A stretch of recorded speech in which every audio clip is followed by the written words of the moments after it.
নমস্কার, আমি Soumik. Welcome to পিচিটেল presents the creative chronicles podcast. প্রথমেই জানাই শুভ দীপাবলি। বাজির শব্দ শুনেই বুঝতে পারছেন শহর সারা দেশ আজ মেতে উঠেছে উৎসবে।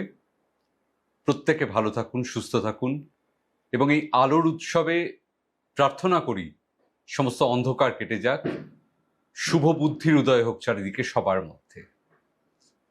তো প্রতিবারের মতনই আমরা যেটা করি যে চেনা মানুষের অচেনা গল্প বা বহু অজানা কৃতি মানুষ, তাদের বিভিন্ন গল্প নিয়ে আপনাদের সামনে হাজির হই। যাদের গল্প আমাদের ভীষণভাবে মনে হয় যে আপনাদের জানা প্রয়োজন, তাদের কথা উঠে আসা প্রয়োজন। আমরা ডক্টর মণি ভৌমিকের নাম শুনেছি, ডক্টর এপিজে আব্দুল কালামকে তো আমরা প্রত্যেকে চিনি, যারা ভারতের ক্ষুদ্র একটি গ্রাম থেকে তাদের যাত্রা শুরু করে সাফল্যের শিখরে উঠেছেন বহু বাধা বিপত্তি জয় করে। আজ যিনি আমাদের অতিথি, প্রথম কথা, আজ আমাদের পডকাস্টটি আমাদের স্টুডিওতে শ্যুট হয়নি, আজ শ্যুট হয়েছে যাদবপুর ইউনিভার্সিটিতে। যিনি আজকে আমাদের অতিথি, তিনি খুব অল্প দিনের জন্য কলকাতায় এসেছিলেন, তাকে আমরা খুব অল্প সময়ের জন্য পেয়েছি। তো তার জার্নিটাও খুব অদ্ভুত। তার আদি বা পৈতৃক নিবাস কাটোয়ায়, সেখান থেকে দুর্গাপুর শহরে তার বড় হওয়া, সেখান থেকে কলকাতা থেকে আজকে তিনি লন্ডনের ইম্পেরিয়াল কলেজে কাজ করছেন মেরি কুরি ফেলোশিপ নিয়ে।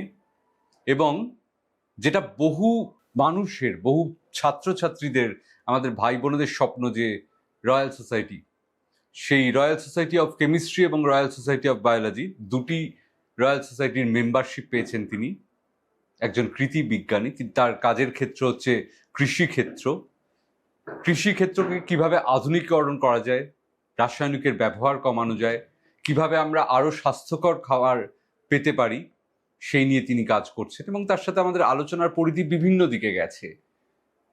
তার নিজের কাজ সম্পর্কে তো বটেই, এছাড়া ভবিষ্যতে কিভাবে কৃষিক্ষেত্র চেঞ্জ হচ্ছে, ভবিষ্যৎটা কোন দিকে যাচ্ছে, এই যে জনবিস্ফোরণ হয়েছে আজকে পুরো পৃথিবী জুড়ে, সেই জনবিস্ফোরণের জন্য যে খাদ্য ভাণ্ডারে যদি টান পড়ে, সেটার অল্টারনেটিভ কি হতে পারে। এতদিন পর্যন্ত আমাদের প্রত্যেকেরই ধারণা ছিল যে গ্রাম মানেই কৃষিকাজ এবং শহর মানে ব্যবসার জায়গা। কিন্তু আজকে দাঁড়িয়ে বিভিন্ন বড় শহর, সেই শহরগুলোও কিভাবে কন্ট্রিবিউট করতে পারে এই কৃষিক্ষেত্রে, ব্যবসায়িকভাবে কিভাবে সফল হতে পারে বিভিন্ন মানুষ বা বিভিন্ন প্রতিষ্ঠান। যে বাগান করা আমাদের বাঙালি কেন, বহু মানুষেরই একটা হবি বলতে পারেন, সেই হবিটাকেও কিভাবে প্রফেশনাল দিকে নিয়ে যাওয়া যায়, সেই নিয়ে আমরা কথা বলেছি যারা আজকে ছোট, যারা আজকে পড়াশোনা করছে, হাজার স্বপ্ন দেখছে ভবিষ্যতের জন্য, তারা কিভাবে সেই জায়গাটায় পৌঁছতে পারে সেই নিয়ে। তো চলুন আজকে কথা বলা যাক আমাদের গেস্টের সাথে, ডক্টর অর্ণব মজুমদার।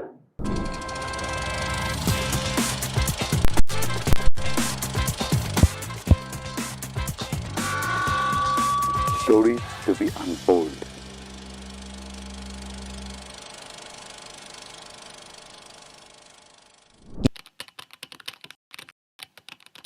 আমি বেসিক্যালি দুর্গাপুরের ছেলে। আমি ওখানে প্রায় 20-25 বছর থেকেছি। আর আমার বিএসসি ওখান থেকেই ছিল, মাইকেল মধুসূদন মেমোরিয়াল কলেজ থেকে। এবার যখন আমি বিএসসিতে কি সাবজেক্ট নেব সেটা ভাবছি, তখন আমি যেটা খেয়াল করেছি যে একটা জিনিস খুব ইন্টারেস্টিং, সেটা হচ্ছে যে আমাদের আশেপাশে অনেক জিনিস এমন রয়েছে, অনেক মলিকিউলস এমন রয়েছে যেগুলো কিন্তু চোখে দেখা যায় না। সেইগুলো কিভাবে আমাদের লাইফে একটা রোল প্লে করছে, সেই ব্যাপারটাতে আমার খুব ইন্টারেস্ট ছিল।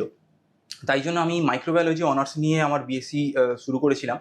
এবার যখন আমি বিএসসি পড়ছি, ওই সময়তে আমি দেখলাম যে মাইক্রোবস যেগুলো, এই মাইক্রোবসগুলো হাওয়াতে, জলে, মাটিতে, সব জায়গাতে রয়েছে। ইভেন অনেকে হয়তো জানে না যে আমাদের শরীরে যতগুলো কোষ রয়েছে তার প্রায় 10 গুণ মাইক্রোবস রয়েছে। এবং এই যে মাইক্রোবস রয়েছে, এরা কিন্তু সবসময় যে খারাপ তা নয়। আপনি একটা সাধারণ মানুষকে যদি জিজ্ঞেস করেন যে ব্যাকটেরিয়া বা ভাইরাস কি, সঙ্গে সঙ্গে মানুষ আগে ভাববে যে আচ্ছা বাবা, এটা একটা খুব খারাপ জিনিস। আদৌ কিন্তু তা নয়। এদের অনেক আছে যে যারা কিন্তু খুব উপকারী, এবং তাদের সংখ্যাটা নেহাত কম নয়। এবার এই যে ধারণাটা যে মাইক্রোবস কিন্তু উপকারী, সেইটা কিভাবে কাজ করে, তাদের কি রোল, সেইটা নিয়ে আমি আরও পড়াশোনা করতে ইন্টারেস্টেড ছিলাম, যার জন্য আমি পরবর্তীকালে এমএসসি করি আচার্য প্রফুল্লচন্দ্র কলেজ থেকে। এবং তারপরে আমি IISER Kolkata, Indian Institute of Science Education and Research, IISER কলকাতাতে আমি পিএইচডি হিসেবে জয়েন করি।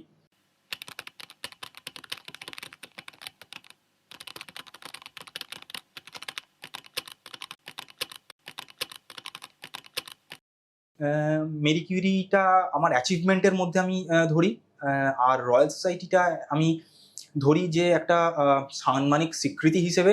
কারণ এই যে অ্যাকাডেমিক অ্যাফিলিয়েশনটা, রয়্যাল সোসাইটির যে ট্যাগ, এটা তো একটা অ্যাকাডেমিক অ্যাফিলিয়েশন, এটা আমি আমার নামের পাশে ইউজ করি, এমআরএসবি এমআরএসসি বলে। তো এই যে ট্যাগটা, এটা পেয়ে আমি সত্যি খুব খুশি। কারণ যখন রয়্যাল সোসাইটিতে কেউ অ্যাপ্লাই করে, ওরা খুব থরলি আগে চেক করে তাদের সমস্ত ক্রাইটেরিয়া ফিল আপ হচ্ছে কিনা, বা আমি আদৌ তাদের যে স্ট্যান্ডার্ড সেইটাকে মেনটেন করতে পারছি কিনা। তো এই যে দুটো রয়্যাল সোসাইটির মেম্বার একসাথে হওয়া, এটা নিঃসন্দেহে আমার কাছে একটা খুব আনন্দের ব্যাপার এবং গর্বের ব্যাপার তো বটেই।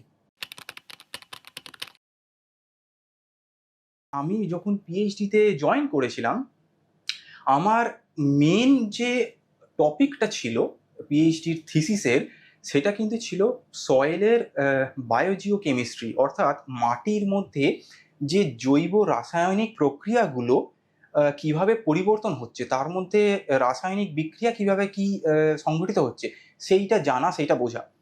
এবার ওই প্রসেসটা যখন আমি পড়ছি, ওই প্রসেসটা নিয়ে যখন আমি কাজ করছি, যখন জানছি, সেইখানে আমি দেখলাম খুব ভালোভাবে একটা কোরিলেশন পাওয়া যায় যে মাটির মধ্যে যে অসংখ্য আমাদের ব্যাকটেরিয়া রয়েছে, সেই ব্যাকটেরিয়াগুলোর সাথে মাটির একটা খুব ক্লোজ কানেকশন রয়েছে। আর এই যে কানেকশনটা, এটা শুধুমাত্র মাটির সাথে এই যে ব্যাকটেরিয়াটা তার নয়, প্লান্টের সাথে মাইক্রোবসের একটা খুব ক্লোজ কানেকশন থাকে। যে কোনো ক্ষেত্রেই এই যে প্লান্ট আর মাইক্রোবসের এই যে কানেকশন, সেইটা খুব ইম্পর্টেন্ট, এইটা বোঝাটা খুব ইম্পর্টেন্ট।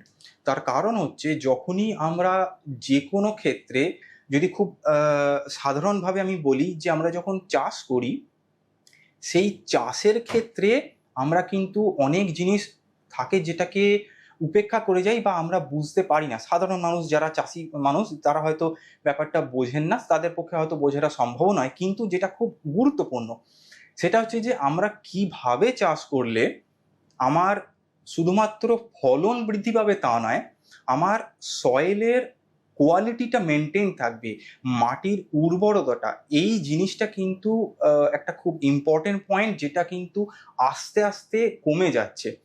10 বছর ওভারঅল খাদ্যের গুণগত মান বৃদ্ধি পাবে।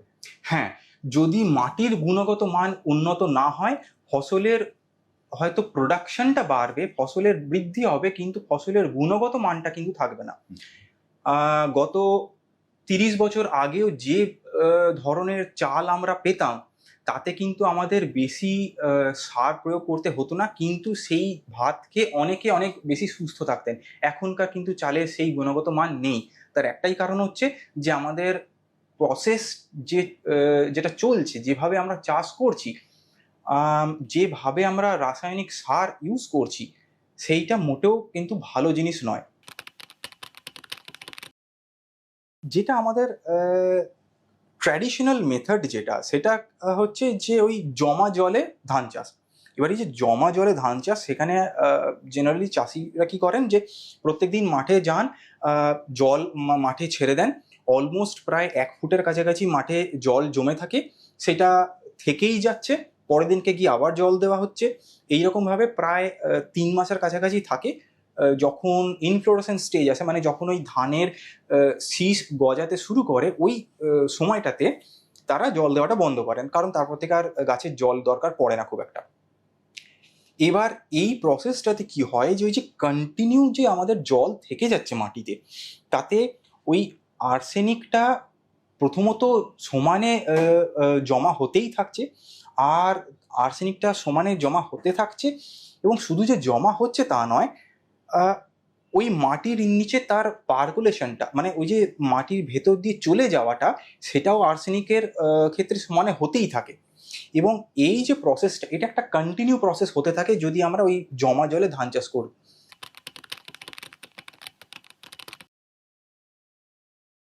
এই যে একটা ভয়াবহ ব্যাপার, যেটা কিন্তু চাষিরা না জেনে করেই চলেছেন জেনারেশনের পর জেনারেশন, কারণ তাদেরকে এই জিনিসটা বোঝানোর মতো সিস্টেম নেই আমাদের এখানে, যার জন্য এই যে কোনো জায়গা থেকে আপনি এটা তো চাল জলেরও অপচয়। অপচয়, প্রচুর জলের অপচয়। কারণ আমাদের ভূগর্ভস্থ যে জল, তার লেভেল কতটা কমে যাচ্ছে, ড্রাস্টিক্যালি কতটা কমে যাচ্ছে, এটা আমাদের ধারণার বাইরে। আমাদের হয়তো কিছু যন্ত্র ইউজ করে বা কিছু স্যাটেলাইট ম্যাপিং দেখে আমরা হয়তো বলতে পারছি যে হ্যাঁ, আমাদের জলের লেভেলটা কমে যাচ্ছে। সেটা আমরা কারা বলছি? কিছু লিমিটেড গ্রুপ অফ পিপল যারা এই রিসার্চের মধ্যে রয়েছে, তারা কিন্তু এই জিনিসটা বলছে। কিন্তু এই যে প্রসেসটা, এই প্রসেসটাকে থামাতে গেলে ড্রাইভেট ছাড়া অন্য কোনো উপায় নেই। ড্রাইভেটের যে প্রসেসটা, এটা যেটা আমাদের, নিয়ে আপনি করছেন, ড্রাই যেটা নিয়ে আমি কাজ করছি, এই ড্রাইভেটের যে প্রসেসটা, এইটাতে যেটা সুবিধা হবে সেটা হবে যে প্রচুর পরিমাণের জলের খরচ বন্ধ হবে, জল আমাদের অল্প জলেই আমাদের চাষ হয়ে যাবে, এবং আর্সেনিকের ব্যাপকভাবে মানে ওই প্রতিরোধ করা যেতে পারে। আর সিস্টেমটা কিভাবে আমরা করতে পারি, সেটা হচ্ছে খুব সহজভাবে। এটা যে কোনো জায়গার লোকেরা করতে পারে, যে কোনো চাষি ভাই এটা করতে পারে, কোনো অসুবিধা নেই। আমি নিজে উত্তরাখণ্ড, উত্তরপ্রদেশ, বিহার এবং পশ্চিমবঙ্গের বহু এরিয়াতে এটা করেছি। আলাদা আলাদা জিওগ্রাফিক এরিয়াতে, ক্লাইমেটিক কন্ডিশনে আমি এটা করে দেখিয়েছি। গত 11 বছর ধরে এটা আমি করেছি। আমি বহু চাষিদের হাতে করে শিখিয়েছি যেটা কিভাবে করতে হয়। খুব সাধারণ জিনিস। শুধুমাত্র 2 দিন আপনাকে মাঠে জলটাকে জমিয়ে রাখতে হবে। ওই 2 দিনের মধ্যে প্লান্টের যতটুকু জল দরকার আপটেক করার সে করে নেবে। 2 দিন পর আপনার জলটা জমি থেকে ছেড়ে দিতে হবে।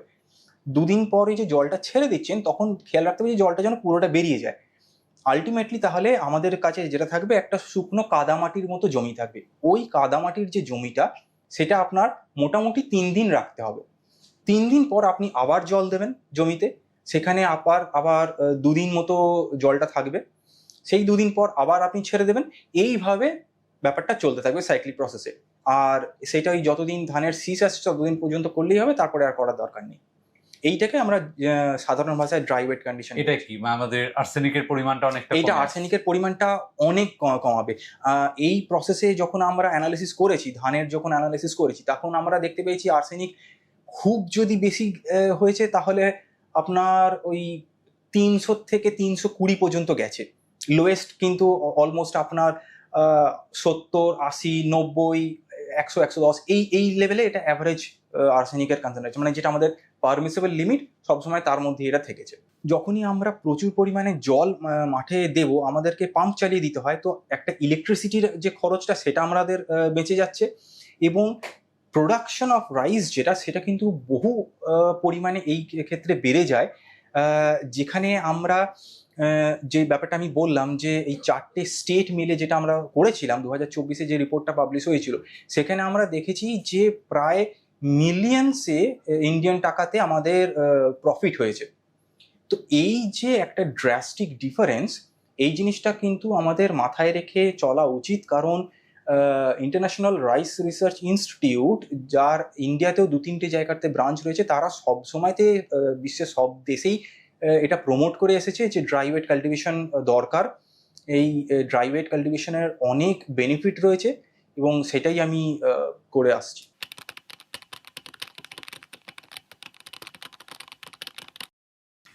এটা দেখুন, কিছুটা হয়তো সত্যি, মানে আংশিকভাবে এটা সত্যি, আংশিকভাবে আমি বলবো যে সময়ের অগ্রগতির সাথে সাথে মানুষের এই যে পরিশ্রম করার যে ক্ষমতা, এটাও কিছুটা হ্রাস পেয়েছে। আগেকার দিনের একজন চাষি যতটা মাঠে চাষ করতো, এখন অতটাও সে ভালোভাবে করতে চায় না। এই কথাটা আমি নিজে বলছি যে কেন চায় না, কারণ সে দেখছে যে আমি যদি নিজে কায়িক পরিশ্রম করে নিজে গরু দিয়ে বা লাঙল ঠেলে যদি আমি মাঠে চাষ করি, আমার পাশেই আরেকজন চাষি, সে হয়তো ট্র্যাক্টর চালিয়ে চাষ করে নিচ্ছে, তার হয়তো খুব কম টাইমে কম পরিশ্রমে সেই একই কাজ হয়ে যাচ্ছে, তাহলে আমি কেন করব না? এই যে কম্পেয়ার করার যে মানসিকতাটা যখন এসছে, এইটা শুধুমাত্র যে ওয়েস্টার্ন কালচারের একটা এফেক্ট তা নয়, সভ্যতার সাথে সাথে এই জিনিসটা মানুষের মধ্যে এমনিতেই চলে আসছে। এই যে বিভিন্ন ধরনের যে টিলেজ প্র্যাকটিস যেগুলো আমরা এখানে দেখতে পাচ্ছি যে সাধারণ চাষিরা করে, একটা তো ডিপ টিলেজ যেটাতে মেশিন ইউজ হয়। এই যে মেশিন ইউজ করে যখন আমরা টিলেজ প্র্যাকটিসটা করি, তাতে মাটিতে অনেক গভীর গর্ত হচ্ছে। এই গর্তটা ধরে রাখুন প্রায় 30 সেন্টিমিটারের থেকেও বেশি হয়ে যায় অনেক সময়তে, যে যদি আমরা মেশিন ইউজ করি। তার বদলে যদি আমরা হাল বা লাঙল ইউজ করি, কম্পারেটিভলি কম ডিপ হয় ব্যাপারটা। ধরে নিন মানে ওই 15 সেন্টিমিটারের কাছাকাছি হয়তো ডিপ হলো, কিন্তু বেস্ট যেটা বলা হয়ে থাকে যে নো টিলেজ, তার মানে যেখানে মাটিকে ডিস্টার্ব করা হবে না।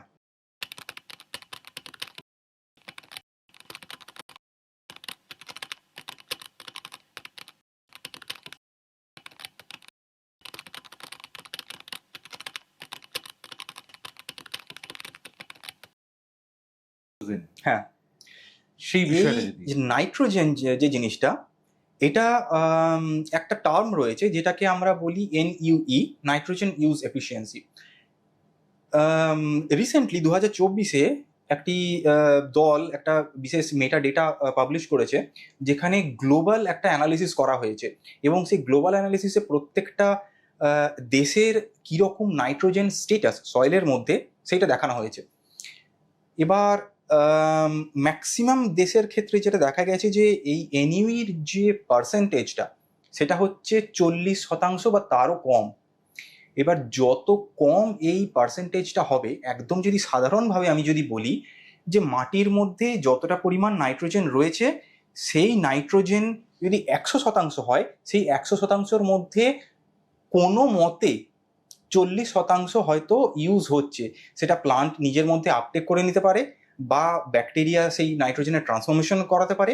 এই দুই রকমের প্রসেসের জন্য যে নাইট্রোজেনটা ইউজ হচ্ছে, সেটাকেই নাইট্রোজেন ইউজ এফিসিয়েন্সি আমরা বলে থাকি। এবং তার এই যে এফিসিয়েন্সি রেটটা, সেটা কিন্তু 40%-এরও কম। এবার এটাকে যদি আমরা বাড়াতে না পারি, তাহলে যেটা হবে ভবিষ্যতে, যে আমরা যতই কেমিক্যাল ফার্টিলাইজার ইউজ করি, বা যদি আমরা অর্গানিক ফার্টিলাইজারও ইউজ করি, যে একটা মাটির উর্বরতা বৃদ্ধির কথা মাথায় রেখে, কিন্তু একটা টাইম পরে কিন্তু সেই জিনিসটা আর ভালোভাবে কাজ করবে না। কারণ যখনই আমরা কোনো সার মাটিতে প্রয়োগ করছি, সেই সার মাটিতে থেকে যাচ্ছে, তার 40% বা তারও কম ইউজ হচ্ছে, বাকিটা ওখানে জমা হতে থাকছে। এই যে জমা হচ্ছে, সেইটা তো একটা সার্টেন থ্রেশহোল্ডের পর মানে প্লান্টের ক্ষেত্রে হোক বা সয়েলের ক্ষেত্রে হোক, একটা নেগেটিভ এফেক্ট ক্রিয়েট করে। এইটার থেকে বাঁচার জন্য বহু দেশের বহু রিসার্চাররা অনেক রকমের কাজ করছেন, তাদের মধ্যে আমরাও আছি। আমাদের রিসেন্ট এই 1-1.5 বছর ধরে নাইট্রোজেনের এই এফিসিয়েন্সিটাকে বাড়ানোর জন্য আমরা একটি ব্যাকটেরিয়াকে জেনেটিক্যালি মডিফাই করার চেষ্টা চালিয়ে যাচ্ছি। অনেকাংশে সফলও হয়েছে, আমি সেটা বলতে পারি। আমরা যেটা করেছি সেটা হচ্ছে যে নাইট্রোজেনের একটা বিশেষ এনজাইম থাকে, যেটাকে আমরা নাইট্রোজিনেজ বলি। সেই নাইট্রোজিনেজ এনজাইমটা মাটির মধ্যে নাইট্রোজেনের যে সমস্ত যৌগগুলো রয়েছে, কেমিক্যাল ফরমেশন যেগুলো রয়েছে, সেগুলোকে ভাঙতে সাহায্য করে। ব্যাকটেরিয়ারা মূলত এই কাজটা করে থাকে। এবার আমাদের যে ব্যাকটেরিয়াটা, পার্টিকুলার যে ব্যাকটেরিয়াটা যেটা আমরা ইউজ এখন করছি, ক্লেবসিয়েল্লা বলে, ক্লেবসিয়েল্লা অক্সিটোকা, এটি মূলত লোকে জানে যে প্লান্ট গ্রোথ প্রমোটার হিসেবে, অর্থাৎ প্লান্টের গ্রোথকে এনহ্যান্স করে, প্লান্টের গ্রোথকে বাড়ায়, এমনভাবে বাড়ায় যে তাতে তার ফলন বৃদ্ধি পায়।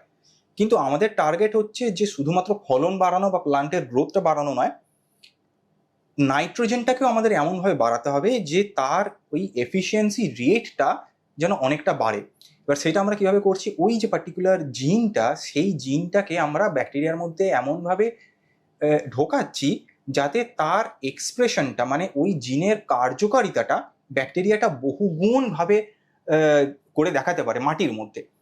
এবার এখানে একটা খুব গুরুত্বপূর্ণ কথা, সেটা হচ্ছে যে পৃথিবীতে বহু ল্যাব আছে যারা ল্যাবে একটা ব্যাকটেরিয়াকে হয়তো জেনেটিক্যালি মডিফাই করে তৈরি করলো, এবং এটা এনভায়রনমেন্টাল মাইক্রোবায়োলজিস্টদের একটা খুব চিন্তার ব্যাপার। সেটা হচ্ছে যে ল্যাবে বানানো যে কোনো ব্যাকটেরিয়া খুব ভালো কিন্তু ল্যাবে কাজ করে, যখনই সেটাকে প্রাকৃতিক একটা কন্ডিশনে, একটা ন্যাচারাল কন্ডিশনে সয়েলের মধ্যে যখনই আমরা দিয়ে দিই, দেখা যায় যে সেই ব্যাকটেরিয়াটা কিন্তু আর ভালো করে কাজ করে উঠতে পারে না। তার মেন একটা কারণ হচ্ছে যে ওই সয়েলের মধ্যে ন্যাচারাল কন্ডিশনে যে সমস্ত মাইক্রোবস রয়েছে তারা কিন্তু এই বাইরে থেকে আসা যে ব্যাকটেরিয়া, একটি পার্টিকুলার ব্যাকটেরিয়া, তার গ্রোথ হতে দেয় না, তাকে আটকে দেয়। এবার এই যে একটা গ্রোথ না হতে পারা, এটা তাহলে কোনো কাজেই লাগবে না। যদি আমার ল্যাবে ভালো কাজ হয় অথচ মাঠে যদি সেটা কাজ না হয়, তাহলে আমি বলতে পারবো না যে আমি সমাজের কোনো কাজে লাগাচ্ছি আমার রিসার্চকে। তো চাষিদের জন্য এমন কিছু একটা বানাতে হবে যেটা যেমনভাবেই দেওয়া হোক মাঠে, সেটা যেন সেখানে কাজ করে।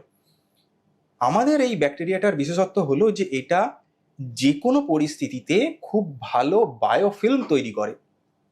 এবার এই যে বায়োফিল্ম যেটা তৈরি করছে, এটা কি হচ্ছে না, একটি ওই মিউকাস জাতীয়, স্লাইমি জাতীয় একটা লেয়ার তৈরি করে, এবং ওই লেয়ারের মধ্যে এই নাইট্রোজেনের যে এক্সপ্রেশন, নাইট্রোজেন ইউজ করার যে ক্যাপাসিটি, সেটা অনেক বেশি ব্যাকটেরিয়াটা দেখাতে পারে ওই বায়োফিল্মটা থাকার জন্য। আর আরেকটা যেটা খুব ইম্পর্টেন্ট ফ্যাক্টর এই বায়োফিল্মটার, সেটা হচ্ছে যে অন্য সয়েলের মধ্যে থাকা যে সমস্ত ব্যাকটেরিয়া, এই ব্যাকটেরিয়ার আমাদের এই মাটিতে ইউজ করা যে ব্যাকটেরিয়া, তার গ্রোথটাকে হতে দিচ্ছে না, সেইটাকে আটকে দেয়। মানে এই বায়োফিল্মটা একটা প্রোটেক্টিভ লেয়ারের মতো কাজ করে, যার জন্য বাইরে থেকে যে সমস্ত অ্যাটাকগুলো হচ্ছে অন্য ব্যাকটেরিয়ার গ্রুপের দ্বারা, সেইটা আর হয় না। যার জন্য আমাদের ব্যাকটেরিয়াটা সয়েলের মধ্যে খুব ভালোভাবে থাকছে, তার বায়োফিল্ম ভালোভাবে তৈরি হচ্ছে, যার জন্য নাইট্রোজেনের যে ইউজ এফিসিয়েন্সি সেটাও খুব ভালোভাবে হচ্ছে। এবার এই বায়োফিল্মটা, অনেকে বলবেন যে বায়োফিল্মের তো এমন অনেক রিপোর্ট আছে যেখানে বায়োফিল্ম অন্য ব্যাকটেরিয়া বা অন্য মাইক্রোবসদেরও হারবার করে, মানে ধারণ করে রাখে। তো সেক্ষেত্রে কি মত? নিশ্চয়ই এটা আমাদের ব্যাকটেরিয়াটাও এই যে বায়োফিল্ম প্রডিউস করছে, সেখানে অন্য ব্যাকটেরিয়া বা অন্য মাইক্রোবস এসেও কিন্তু থাকছে, একসাথে থাকছে, কিন্তু সেই সমস্ত ব্যাকটেরিয়াই থাকছে যারা এই ব্যাকটেরিয়ার সাথে একটা সিম্বায়োসিস ফর্ম করছে। অর্থাৎ কি না, যে সমস্ত ব্যাকটেরিয়া এই ব্যাকটেরিয়ার জন্য হার্মফুল নয়, সেই ব্যাকটেরিয়াগুলো এই ব্যাকটেরিয়ার সাথে কিন্তু একটা ভালো সিম্বায়োটিক একটা রিলেশন তৈরি করছে, এবং আমাদের ব্যাকটেরিয়ার গ্রোথটাকে এনহ্যান্স করছে। এটা তো গেল নাইট্রোজেনের ক্ষেত্রে। এই বায়োফিল্মটার আরেকটা গুণ হচ্ছে যে এটা কিন্তু খুব ভালো আর্সেনিকটাকে এনট্র্যাপ করতে পারে, আর্সেনিকটাকে ধরে রেখে দেয়, যেটাকে আমরা অনেক সময় বলি চিলেশন। মানে যখনই আপনার সয়েলের মধ্যে ন্যাচারাল কন্ডিশনে প্রেজেন্ট যে আর্সেনিক রয়েছে, যেটা হয়তো ধরুন প্লান্টের সারাউন্ডিং এরিয়াতে রয়েছে, প্লান্টের গ্রোথের জন্য হয়তো একটা নেগেটিভ এফেক্ট ক্রিয়েট করতে পারে, আমাদের এই ব্যাকটেরিয়াটা ওখানে অ্যাপ্লাই করার পর যখনই ব্যাকটেরিয়াটা ওখানে গ্রো করবে, যখন ছড়িয়ে যাবে, যখন এই বায়োফিল্মটা ছড়াতে শুরু করবে, সেই সময় দেখা যাবে যে ওই আর্সেনিকগুলো এই বায়োফিল্মের লেয়ারের ভেতরে জমা হয়। আর এই বায়োফিল্মটা এমন একটা কমপ্লেক্স জিনিস দিয়ে তৈরি, যেটা ওই আর্সেনিকটাকে কিন্তু বাইরে রিলিজ হতে দেয় না। তো এইটা একটা খুব গুরুত্বপূর্ণ কাজ বলে আমরা মনে করছি, এবং আমাদের টার্গেট হচ্ছে যে আমরা ল্যাবে এই যে কাজটা করছি, এটাকে পরবর্তীকালে এমনভাবে রূপান্তর করা যেন সেটাকে একটা বায়ো ফার্টিলাইজার হিসেবে আমরা বানাতে পারি। তাহলে যেটা হবে যে আমরা যে কোনো দেশের যে কোনো চাষিকে যদি আমরা সেই বায়ো ফার্টিলাইজারটা দিই, সে নিশ্চিন্তে এটাকে সয়েলের মধ্যে অ্যাপ্লাই করতে পারবে। তার এইটা ভাবতে হবে না যে তার জন্য তাকে কোনো সায়েন্টিফিক নলেজ থাকা দরকার, বা কোনো ক্রিটিক্যাল সেখানে কোনো পদ্ধতি ইনভলভ রয়েছে, সেরকম কোনো ব্যাপার নেই। খুব ইজিলি এটাকে অ্যাপ্লাই করা যাবে, সেই প্রসেসের দিকে আমরা এগোচ্ছি।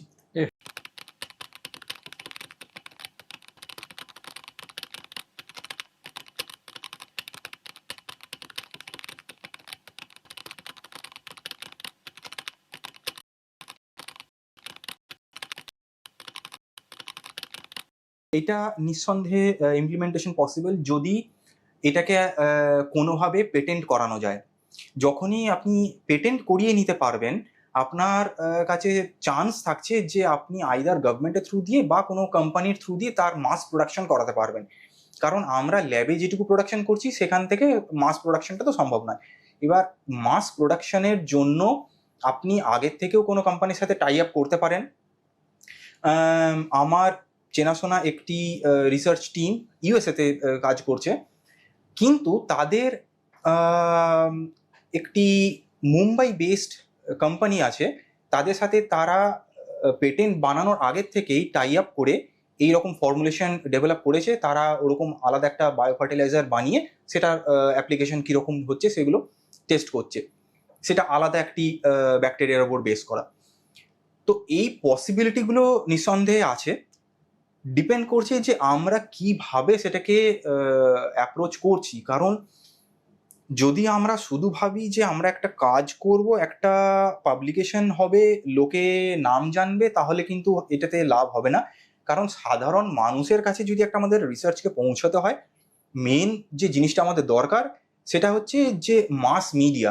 এবার মাস মিডিয়াতে আমরা খবরটা ধরুন ছড়াচ্ছি, কিন্তু জিনিসটা মানুষের হাতে পৌঁছাতে গেলে মাস প্রোডাকশনও দরকার। মাস প্রোডাকশন তখনই হবে যদি আমরা পেটেন্ট করে বা কোনো ইন্ডাস্ট্রির সাথে কোল্যাব করে এটার প্রোডাকশনটাকে বাড়াতে পারি, নিঃসন্দেহে হবে। এবং আপনি যেটা বললেন যে থার্ড ওয়ার্ল্ড আর ফার্স্ট ওয়ার্ল্ড, আমার মনে হয় এই যে কাজটা যেটা আমরা এখন করছি, এই পার্টিকুলারলি এই নাইট্রোজেনের যে সমস্যাটা, এটা গ্লোবাল একটা প্রবলেম।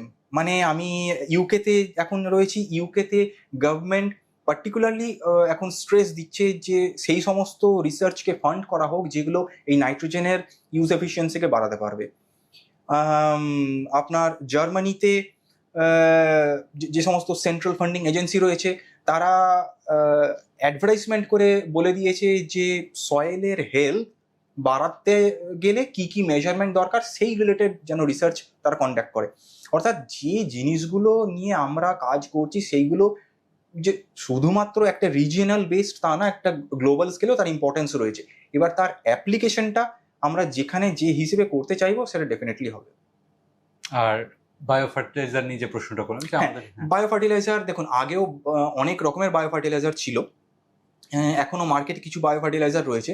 কিন্তু বায়ো ফার্টিলাইজারের যেটা সমস্যা সেটা হচ্ছে যে আপনাকে হয়তো বারবার ইউজ করতে হতে পারে।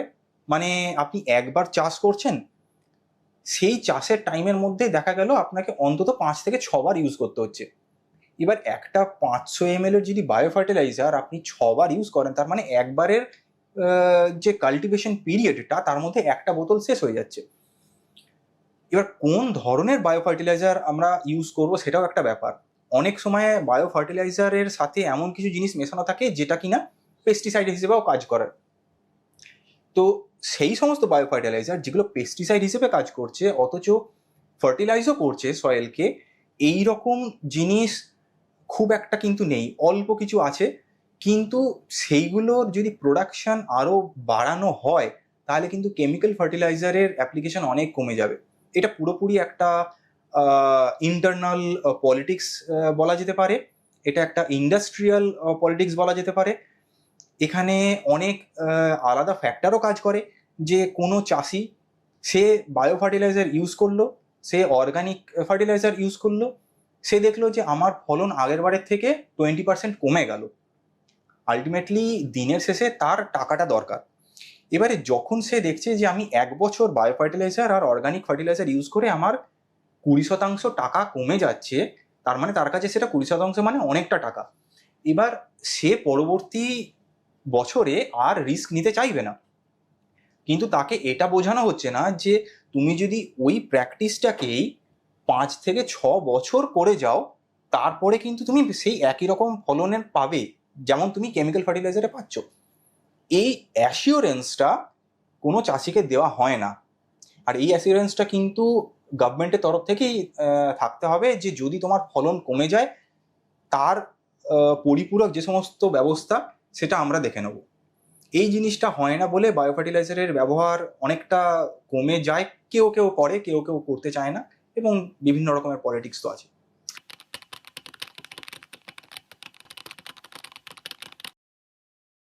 আচ্ছা, এই যে একটা খুব ইন্টারেস্টিং কোশ্চেন। কেন ইন্টারেস্টিং? সেটা হচ্ছে যে যেহেতু আমাদের পপুলেশন বাড়ছে, কিন্তু আমাদের রিসোর্স যেটা সেটা খুব লিমিটেড। এবার এই যে লিমিটেড রিসোর্স, সেইটাকে যদি কাজে লাগাতে হয় তাহলে আমাদের কাছে দুটো অপশান রয়েছে।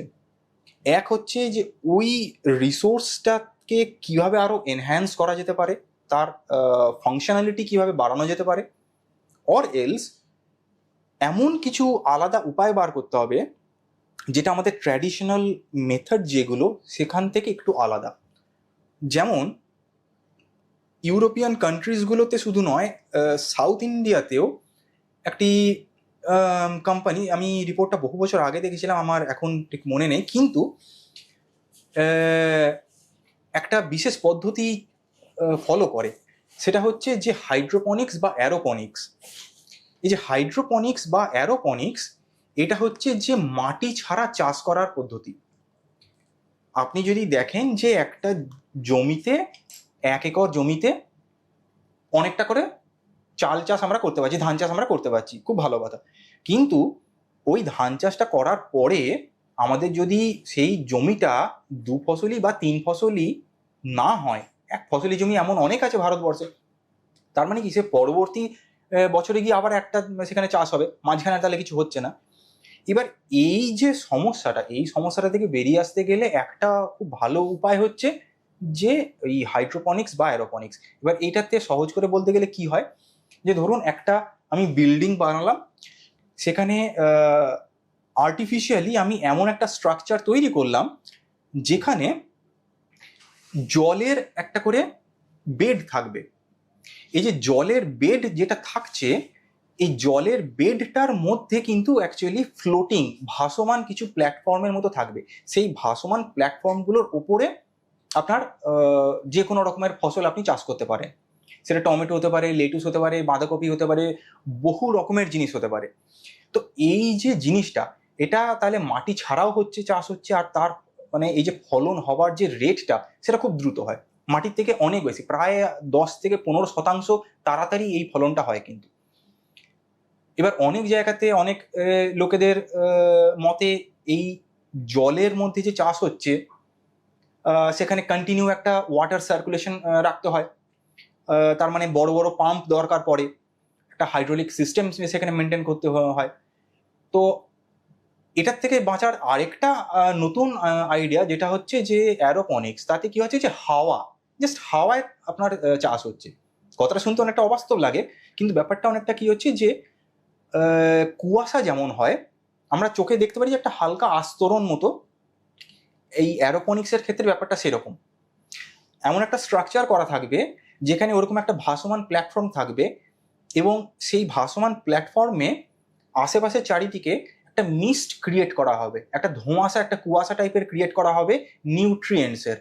সেই নিউট্রিয়েন্টসটা কি করবে, ডিরেক্টলি ওই প্লান্টের রুটে অ্যাবজর্ব হবে, দিয়ে আপনার ফলন হবে। তার মানে আপনার জল লাগছে না, শুধুমাত্র একটা স্প্রেয়ার দরকার, যে স্প্রেয়ারটা ওই নিউট্রিয়েন্ট সলিউশনটাকে বাতাসে স্প্রে করবে। যখনই বাতাসে স্প্রে করবে, ওটা একটা কিছুটা হলেও কোলয়েডাল ফর্ম তৈরি হবে, একটা ভাসমান কন্ডিশনে বেশ কিছুক্ষণ ওটা থাকবে, প্লান্টের রুট হোক বা পাতা হোক, তাতে ওই ওই নিউট্রিয়েন্টগুলো অ্যাবজর্ব হবে, সেখান থেকে প্লান্টের গ্রোথ হবে। শুনতে একটা ফিউচারিস্টিক মুভির গল্পের মতো লাগছে। এক্স্যাক্টলি, কিন্তু এটা ইউরোপের বহু দেশে কিন্তু চলছে। আচ্ছা, প্র্যাকটিক্যালি হচ্ছে, এটা প্র্যাকটিক্যালি হচ্ছে। এবং আমি যেটা হাইড্রোপনিক্স যেটা বললাম, জলের যেটা বললাম, সেখানে কিন্তু কোম্পানি বেসড অনেক মানে এমন অনেক কোম্পানি আছে যারা কিন্তু লার্জ স্কেলে এটাকে প্রোডাকশন করছে, মানে ফলন, বিভিন্ন ধরনের ফসলের ফলন তারা করাচ্ছে। হাইড্রোপনিক্সটা কিন্তু একটা এস্টাবলিশড ফ্যাক্টর। আর একটা জিনিস দেখছিলাম, ইন্টারনেটেই খুব দেখছিলাম, সেটা হচ্ছে যে ভার্টিক্যাল কিছু ফার্মিং হচ্ছে। হ্যাঁ, এই যে ভার্টিক্যাল ফার্মিং, যেটা আপনি এই হাইড্রোপনিক্স আর অ্যারোপনিক্স এইটাকেই যদি আরো কম জায়গাতে করতে চান, মানে ধরুন আমি একটা 1 একর জমিতে পাশাপাশি অনেকগুলো সেট আপ লাগালাম হাইড্রোপনিক্সের, জল থাকলো সেখানে, আমার চাষ হলো, তাহলে কি আমার জায়গাটা অনেক বেশি যাচ্ছে। সেই জায়গাটাকেই যদি আমি একটা 3 তলা বাড়ি করে দিই, তাহলে কি হলো, আমার ওই 1 একর যে জায়গাটা, সেটা কিন্তু আমার কমে একটা 3তলা বা 4তলা বা 5তলা 10তলা বাড়ি অবধি হতে পারে। এবার ওই যে ভার্টিক্যালি যতটা ফ্লোর আমার বাড়ছে ওপরের দিকে, প্রত্যেকটা ফ্লোরে যদি আমি একই সিস্টেম বাড়াতে থাকি, আর তলায় যদি একটা আমার পাম্প থাকে যে কিনা পুরোটা সার্কুলেট করবে, নিউট্রিয়েন্ট সার্কুলেট করবে, তাহলে কিন্তু একই প্রসেসে আমরা ওই একই রকম চাষ করতে পারবো। এটাকে একটা ভার্টিক্যাল ফার্মিং একটা খুব ইন্টারেস্টিং জিনিস, যদি সেই সিস্টেমটাকে আমরা এখানে ভালোভাবে গড়ে তুলতে পারি। এটা কি মানে এতদিন পর্যন্ত কি ছিল যে গ্রামেই চাষ হবে জেনারেলি হ্যাঁ, এবং হ্যাঁ। শহরে, এটা কি ওই ব্যারিয়ারটাকে কোথাও ভেঙে দিচ্ছে, মানে যে নিঃসন্দেহে Urban আগে agriculture? আগে আগে আমাদের ধারণা ছিল গ্রাম মানেই চাষবাস করবে, কিন্তু এই যে আরবানাইজড ভার্সন অফ এগ্রিকালচার, যেটা এই এই যে জিনিসটা, এটা নতুন একটা ডিরেকশন। এবং রিসার্চার বলে শুধু নয়, ইউএসএ এমনকি ইউকেতে কিছু কিছু জায়গা যেখান, এবং কানাডাতেও যেখানে প্রচণ্ড ঠান্ডা পড়ে, তারা কিন্তু এই ভার্টিক্যাল ফার্মিংটাকে খুব বেশি প্রায়োরিটি দিচ্ছে। ভার্টিক্যাল ফার্মিং এবং এই কম্বাইন করে দিচ্ছে তারা এই অ্যারোপনিক্স বা হাইড্রোপনিক্সকে। তাতে তাদের একটা একটা ছোট্ট ঘরের মধ্যেই কিন্তু অনেক ফলন ফলে যাচ্ছে। তাদেরকে বাইরে কোনো জায়গাতেই যেতে হচ্ছে না, ঠান্ডার মধ্যে কিছু কাজ করতে হচ্ছে না, একটা জায়গাতেই কন্ট্রোলড এনভায়রনমেন্টের মধ্যে তারা কিন্তু বসে এইটা কাজটা করতে পারছে। এটা একটা ফিউচারিস্টিক প্ল্যান আমাদের দেশের জন্য এখনো পর্যন্ত, কারণ এই সেট আপগুলো তৈরি করে সেটাকে পপুলারাইজ করতে এখনো ইন্ডিয়াতে সময় লাগবে। হ্যাঁ, কিন্তু ইউরোপিয়ান কান্ট্রিজে এটা যথেষ্ট পপুলার। এবং ব্যবসায়িক দিক থেকে যেখানে লোকেরা প্রফিট করছে, এবং প্রফিটটা করছে ভালো মার্জিনে প্রফিট করছে।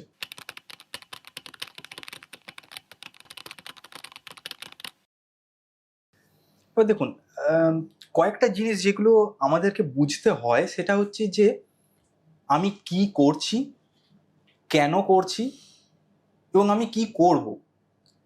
এবার এই যে এই তিনটে জিনিস যদি কোনো পিএইচডি স্কলার, আমি পার্টিকুলারলি বলবো কারণ ওই টাইমটা থেকেই ওদের গ্রুমিংটা স্টার্ট হয় রিসার্চার হওয়ার জন্য, ওরা যদি এইটা বুঝতে পারে এবং ভাবতে শুরু করে তাহলে খুব ভালো হয়। তার কারণ হচ্ছে যে আমি বহু এমন পিএইচডি স্কলার দেখেছি, তাদের সাথে ইন্টারাক্ট করেছি।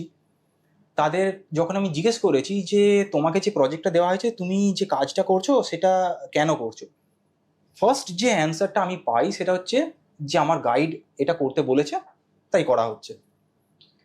কিন্তু আলটিমেট যে ব্যাপারটা সেটা হচ্ছে ডিগ্রিটা তার। এবার যখন ডিগ্রিটা তার, তাহলে কাজটা তাকে নিজেকে বুঝতে হবে যে কেন করছে, কি জন্যে করছে। এবার যখন এই প্রসেসটা তার মাথায় ঢুকে গেল যে আমি কেন করছি, কি করছি, তখনই সে পরবর্তী স্টেপ কি নেবে তার কাছে অনেকটা ক্লিয়ার হয়ে যাবে। এবার ধরুন আমি একটা এক্সাম্পল দিতে পারি যে আমি যে মেরি কিউরি ফেলোশিপটা পেয়েছি, আমি কিন্তু এখানে আমার পিএইচডি করার পরে সঙ্গে সঙ্গে কিন্তু অ্যাপ্লাই করিনি, কারণ আমি এটা বুঝেছিলাম যে এটা ওয়ার্ল্ডের দি মোস্ট প্রেস্টিজিয়াস এবং দ্য টাফেস্ট ফেলোশিপ। এইটা লোকে যদি পেতে হয় তাহলে তার মধ্যে অনেক কোয়ালিটি থাকতে হবে, ডেভেলপ করতে হবে, যেটা আমার এখনো পর্যন্ত আমি তৈরি করে উঠতে পারিনি। কিন্তু সেই জিনিসটা যদি কেউ আগে থেকে না বুঝে, ক্যালকুলেশন না করে যদি অ্যাপ্লাই করে, খারাপের কিছু নেই, আমি কাউকে মানা করব না, কিন্তু যেটা বুঝতে হবে যে নেগেটিভ রেজাল্ট হওয়ার চান্স কিন্তু 99.9%। এবার সেটা শুধু মেরি কিউরির জন্য নয়, যে কোনো জিনিসের জন্য। এখানে আমি আরেকটা কথা বলতে পারি যে আরেকটা খুব পপুলার ফেলোশিপ রয়েছে, এমবো পোস্টডক ফেলোশিপ বলে, ইউরোপিয়ান মলিকুলার বায়োলজি অর্গানাইজেশন। তো এই যে ফেলোশিপটা, আমি কিন্তু ওইটাতে কোনোদিন অ্যাপ্রোচ করিনি, কোনোদিন অ্যাপ্লাই করিনি। তার কারণ হচ্ছে ওরা যে ধরনের পার্টিসিপেন্টকে ফান্ডিং দেয়, তাদের কিন্তু প্রথম থেকেই, মানে মাস্টার্স লেভেল থেকেই, পিএইচডি থেকেই, সব লেভেলে কিন্তু তারা খুব হার্ডকোর লেভেলে মলিকুলার বায়োলজির কাজ করে, বা জেনেটিক্স বা ক্যান্সার বা ইমিউনোলজি এই ধরনের কাজ করে। তো আমি যদি সেই জিনিসটা না বুঝে একটা শুধুমাত্র নাম শুনে সেটাতে আমি অ্যাপ্লাই করে দিই, তাহলে নিশ্চয়ই আমি সেখানে কৃতকার্য হব না। তো এই যে জিনিসগুলো, এইগুলো বুঝতে হবে। এবারে যারা ইয়াং জেনারেশনে এখন যারা কাজ করছে, তাদেরকে আমি একটা জিনিসই বলবো যে ক্যালকুলেশনগুলো খুব আগে থেকে একটু ভেবে শুনে করতে, যে কতটা তোমার নিজের ক্রেডিবিলিটি, তুমি আর কি কি করতে পারো।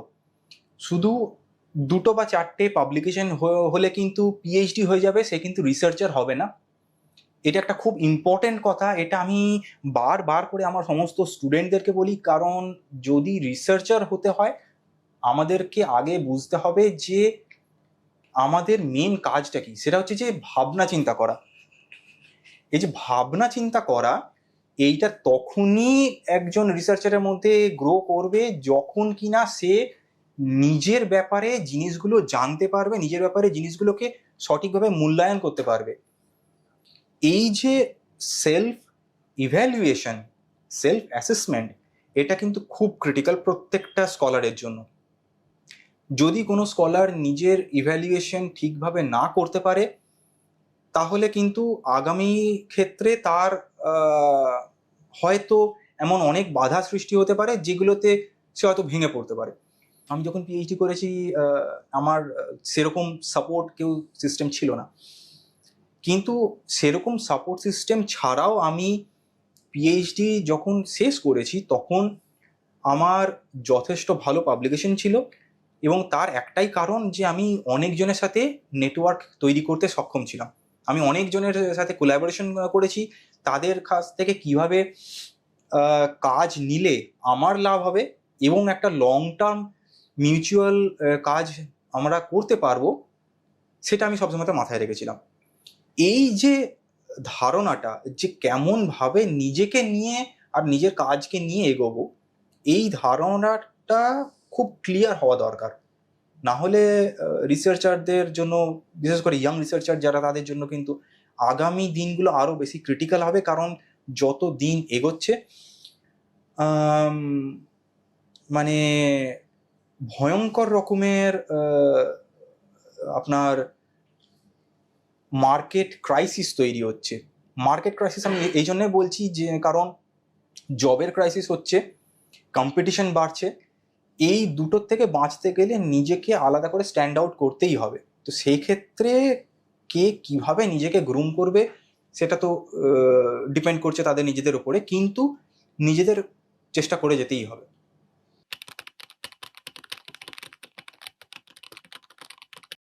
এইটা একটা খুব ভালো আপনি জিনিস পয়েন্ট আউট করেছেন। তার কারণ হচ্ছে যে যখন আমি এখানে কাজ করেছি, আমার এখানে কাজ করার সময়তে আমি যে জিনিসগুলো ফেস করেছি, বাকি সবাই যেরকম করে, যে টেকনিক্যাল প্রবলেমস হচ্ছে, হয়তো ফান্ডিং ঠিক টাইমে রিলিজ হচ্ছে না গভর্নমেন্টের তরফ থেকে, বা যে ইনস্ট্রুমেন্টটা হয়তো আমি চাইছি সেটা আমি হয়তো আজকে পেলে আমার একটা খুব ভালো রেজাল্ট আমি পেতাম, সেটা আমি হয়তো গিয়ে সেই ইনস্ট্রুমেন্টের অ্যাক্সেস পাচ্ছি প্রায় 7 মাস পরে। তো এই যে এই প্রবলেমগুলো কিন্তু ইম্পেরিয়াল কলেজে যেখানে আমি এখন কাজ করছি সেখানেও নেই। ইভেন আমি অন্য যে সমস্ত জায়গাতে গেছি সেখানেও আমি এগুলো দেখতে পাইনি। তার একটা কারণ হচ্ছে যে ম্যানেজমেন্ট সিস্টেম, ওখানকার কলেজের ইটসেলফ ম্যানেজমেন্ট যে জিনিসগুলোকে যেভাবে সামলায়, যেভাবে জিনিসগুলোকে প্রমোট করে, সেইটা কিন্তু এক কথায় অনবদ্য। সেটা সেটা আমাদের সাথে যদি আমরা তুলনা করতে যাই, সিম্পলি আমরা সেটা পারবো না। এবার যার জন্য ওখানে যে সমস্ত ছেলেমেয়েরা গ্রুম হয়েছে, তাদের সাথে যদি আমি ভাবি নিজেকে কম্পেয়ার করতে গেলে হয়তো আমি অনেকটা ডিপ্রেশনে চলে যেতে পারি। কিন্তু আমাদের যেটা করতে হবে সেটা হচ্ছে যে নতুন যে সুযোগ আমরা পাচ্ছি, সেই ফেসিলিটিগুলোকে আমরা কিভাবে কাজে লাগাতে পারি। এই এই মেন্টালিটি নিয়ে যদি কেউ বাইরে যায়, ওখানকার ছেলে মেয়েদের সাথে নিজেকে কম্পেয়ার না করে ওদেরকে যদি অ্যাজ এ মানে পার্টনার হিসেবে কনসিডার যদি কেউ করে, যে ওদের আইডিওলজিটাকে আমি কিভাবে নিজের মধ্যে অ্যাসিমিলেট করতে পারবো কম টাইমে, এই জিনিসটা নিয়ে যদি কেউ কাজ করে তাহলে খুব ভালো হয়। আমি নিজেও সেটা করার চেষ্টা করে এসেছি, যার জন্য আমার কাজ ওখানে ভালো হচ্ছে। এবং আশা করি এই যে সিস্টেমিক চেঞ্জটা, এটা যদি আমাদের ইন্ডিয়াতেও হয়, তাহলে পরবর্তী প্রজন্মে যারা রিসার্চার তারা যথেষ্ট লাভ পাবে।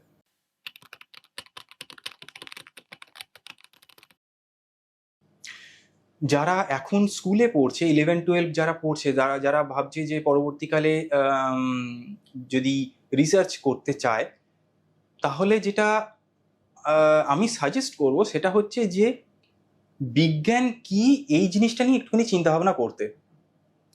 তার কারণ হচ্ছে যে আমাদের যে জিনিসগুলোকে বলে দেওয়া হচ্ছে টেক্সট বুকের মাধ্যমে, সেই টেক্সট বুকের মাধ্যমে জিনিসগুলো একটা 11-12 ছেলে পড়ে নিচ্ছে, মুখস্থ করে বা কিছুটা বুঝে সে পরীক্ষার খাতায় লিখে চলে আসছে, নাম্বার পেয়ে যাচ্ছে। কিন্তু ওই জিনিসগুলো কিভাবে অ্যাকচুয়ালি হয় সেইটা যদি সে বোঝার চেষ্টা করে তাহলে খুব ভালো হয়। আর বিশেষ করে আমাদের সময় সেই সুযোগ ছিল না। এখনকার দিনে ইউটিউব থেকে শুরু করে বহু বিভিন্ন প্ল্যাটফর্ম রয়েছে, অনলাইন প্ল্যাটফর্ম রয়েছে, যেখানে গ্রাফিক্সের থ্রু দিয়ে, ভিডিও টিউটোরিয়ালের থ্রু দিয়ে এই জিনিসগুলোকে বোঝানো হয়। আমি একটা খুব সহজ উদাহরণ দিচ্ছি। ক্লাস 11-12 আমাদেরকে বোঝানো হয় যে প্লান্টের মধ্যে ফটো সিস্টেম কিভাবে কাজ করে, ফটোসিনথেসিস প্রসেসটা কি, সালোক সংশ্লেষ জিনিসটা কি, সেটা আমাদেরকে বোঝানো হয়। কিন্তু সেইটার যে একটা মেন পার্ট সেটা হচ্ছে যে এই প্লান্টের মধ্যে, ওই পাতার মধ্যে দিয়ে কার্বন ডাই অক্সাইড কিছুটা ঢোকে আর জল কিছুটা বেরোয়। এইগুলো কিন্তু সেই ওই আপনার ফটোসিনথেসিসের একটা পার্ট। এই যে জিনিসগুলো, এইগুলো অ্যাকচুয়ালি বাস্তবে কিভাবে হচ্ছে তার যদি একটা ধারণা তাদের মধ্যে থাকে, তাহলে কিন্তু ওই ছেলেটি বা মেয়েটির পরবর্তীকালে ওই জিনিসটার উপরে ইন্টারেস্ট আরো অনেক বেশি বাড়বে। এবার এই যে জিনিসগুলো জানা, এই জানার যে ব্যাপারটা, এইটা ওদের মধ্যে আগে থেকে একটুখানি করে নিজেদেরকেই তৈরি করতে হবে। এইটা কিন্তু স্পুন ফিডিং এর মতো কোনো ব্যাপার নয় যে কেউ বলে বুঝিয়ে রিসার্চে ইন্টারেস্ট আনানো যায়। হ্যাঁ, গাইড হিসেবে আমরা যেটা বলতে পারি সেটা হচ্ছে যে আমরা একটা ডিরেকশন দিতে পারি যে তুমি এই দিকে এইরকম একটা চিন্তা ভাবনা করো। যদি তোমার সেই দিকে একটা ইন্টারেস্ট থাকে, তুমি নিজেই সেখান থেকে কোশ্চেন ডেভেলপ করতে পারবে। তোমার যদি অন্য কোনো দিকে ইন্টারেস্ট থাকে, তাহলে তুমি সেদিকে অটোমেটিক্যালি তুমি মুভ করে যেতে পারবে। তো আমি এখনকার বাচ্চাদের এটাই সাজেস্ট করব যে বিজ্ঞান কি সেইটা শুধুমাত্র টেক্সট বুকে না পড়ে এখনকার যে বিভিন্ন মিডিয়া রয়েছে সেগুলোকেও একটুখানি ভালোভাবে কাজে লাগাতে। তার থেকে তারা আরো অনেক এনকারেজড হবে যে কিভাবে তারা রিসার্চ লাইনে পরবর্তীকালে আসতে পারে।